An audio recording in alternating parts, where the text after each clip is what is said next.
over the weekend, Vice President Sara Duterte visited the earthquake victims in Sarangani. And habang ina-address niya yung crowd, she quote-unquote jokingly said na ang mga masamang damo matagal mamatay, BBM. Sinundan niya ito ng statement na umuwi na tayo, baka suspended na tayong lahat dahil grabe talaga silang mamersonal. Dahil daw po mahilig mag-suspend ng mga opisyal ang administrasyon sa mga nagkikriticize dito. Ang reaction po. Ang Pangulo, ang administrasyon na ito ay tumutupad sa batas. At least, ang sabi niya ay masususpend kung nakikriticize.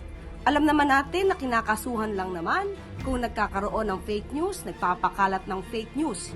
Kung sinususpend, wala pa po akong nabalitaang sinuspend. But, if ever may masuspend, kritiko, at least, hindi na EJK. Buhay pa rin. Patungkol naman sa sinasabing masamang damo, madaling mamatay, BBM, sa aking pagkakaalam ay nabanggit niya si dating Pangulong Duterte, kinukwento niya about this. So, tama naman na masamang damo ang pagkakadescribe niya sa kanyang ama. Dahil, sino ba ang umamin na siya ay pumapatay? Sino rin ba ang umamin na siya ay nagnanakaw ng pondo ng bayan? Sino rin ba ang umamin? At tingin po natin ito ay nasa lahi na nila. Sino ba ang umamin na may assassin? Sino ba ang gumagamit ng marijuana habang siya ay presidente na? Yan naman ay inamin lahat ng kanyang ama. So maybe tama ang pangulo, tama ang vice presidente sa pagkakadescribe sa kanyang ama na masamang damo. Pero yung tungkol sa matagal mamatay, ang pangulo naman nung siya ay nagkasakit at mukhang maraming humihiling na siya ay mawala na dahil maraming gusto na siya ay mawala sa pwesto. Anong sabi ng pangulo? Huwag naman kayong masyadong excited. Diba?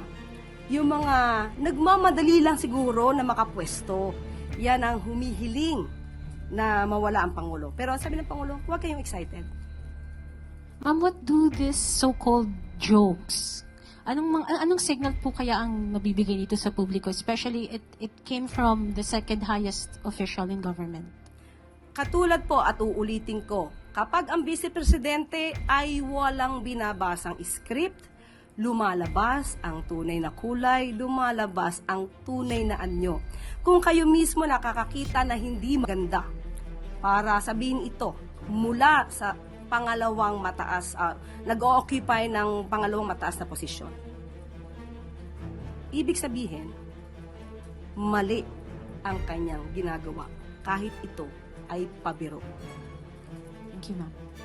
Isunod na tanong mula kay Jervis Manahan, ABS-CBN. Magandang hapon po, Yusek. 2 weeks before the start of the impeachment trial, naglabas si Vice President Sara Duterte ng accomplishment report na doon po nakadetalye yung mga nagawa ng kanyang opisina for the past year. Ano po ang komento po ng Palace po doon sa mga kanyang accomplishments? Okay. Noted. Part po noon sa kanyang accomplishment report, sinabi po niya na mas nahihirapan siya na maglingkod sa sambayan ng Pilipino dahil sa mga baseless criticisms at mga systematic attacks laban po sa kanya. Siguro talagang challenging sa kanya ang mga ganitong klaseng report kasi ang pagre-report sa taong bayan hindi naman nakukuha sa numero lamang. Tandaan natin, ang kanyang mga pagre-report, pinupuna na noon pa ng COA, ng Commission on Audit, katulad nitong 3.4 million pesos patungkol sa magnegosyo Taday. Okay? Ito yung patungkol sa 4,400 plus entrepreneurs supported. Pinuna ito ng COA at sinasabi na ito ay walang mga feasibility studies, walang evaluation ng DTI at ang Philippine Deposit Insurance Corporation, walang written agreement prepared by the OVP with the PDIC and DTI. Mga bagay na dapat na isinasagawa, otherwise, ikaw talaga ay mapa-flag ng COA. At meron pa pong mga na-flag na mga tungkol sa distribution ng mga ayuda. Kulang-kulang ang listahan ng mga rice beneficiaries, walang mga situational reports or mission orders na magsusupport sa pamamimigay ng mga ayuda. So, tingin natin hindi po natatapos ang pagre-report sa numero lamang na nakikita natin ngayon, kundi dapat ito ay mabigyan ng basihan kung totoo bang ito ay naipamigay dahil marami na pong naibalita noon na may mga ghost students, ghost vouchers, ghost school materials, ghost food packs. So, sabi nga natin, dapat makumpleto ang report, hindi lamang sa numero. Kaya it would be very challenging for the Vice President. Sunod na tanong mula kay Ivy Reyes, Billionaire News. Hi, ma'am. We know the palace doesn't want to intervene in the impeachment trial of the vice president, but what does Malacanang make of the defense team's wishes to omit or remove 28 documents from the prosecution's presentation of evidence? Isa po dito yung SALN ng bise on specific years, and we know how much value a SALN holds as seen in the conviction of Corona before.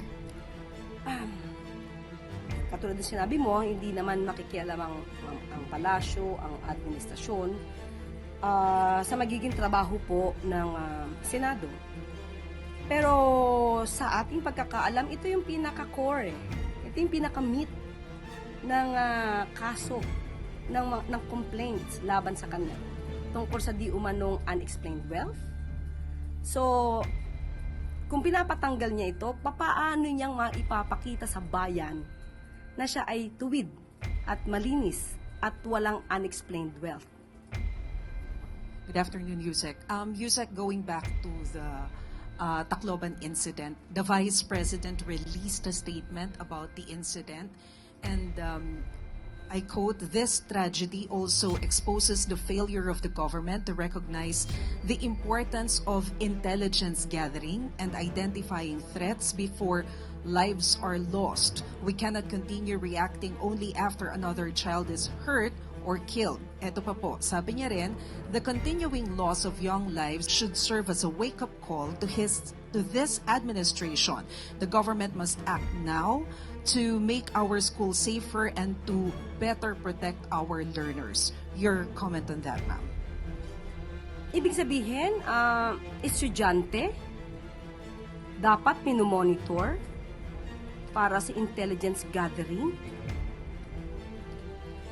Hindi sila mga terorista.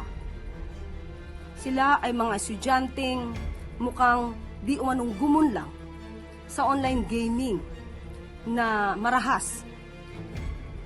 At kung yan ang sinasabi niya na dapat na minomonitor through an intelligence gathering, bakit kaya noong 2019 sa Masili National High School, Calamba, Laguna, ay nagkaroon din ng barilan sa loob ng classroom? Isang 15-year-old, grade 7 student ang involved. This is 2019. It occurred 2019. Bakit hindi ito kaya nakita sa intelligence report ng kanyang ama? At ito, meron pa rin po, ito, terorista, di umano ang nagsagawa. September 2016, Philippines bomb, Davao attack, blame on Abu Sayyaf. Bakit hindi niya kaya tinuruan ang kanyang ama para marisolba or ma-counter ito agad? Okay? Meron pa pong isa. November 29, 2016, 9 injured in bomb blast targeting Duterte's security team. Magaling naman po yata siya magpuna. Pero walang solusyon na naibibigay. Sana magbigay siya ng solusyon. At ito pa po. 2019, Duterte Honors Cup killed in school explosion. Hindi po ba dapat kung napakagaling niya magbigay ng suggestion, dapat ay tinuruan niya ang kanyang ama para ito ay na prevent. May mga pagkakataon po na hindi maiiwasan ng mga ganitong sitwasyon, especially sa pangyayaring ito, mga estudyante, mga minor de edad, hindi terorista. At sa susunod sana, bago magbigay ng pamimintas at paninira ang Vice Presidente, itanong niyo sa kanya ano ang kanyang suhestyon.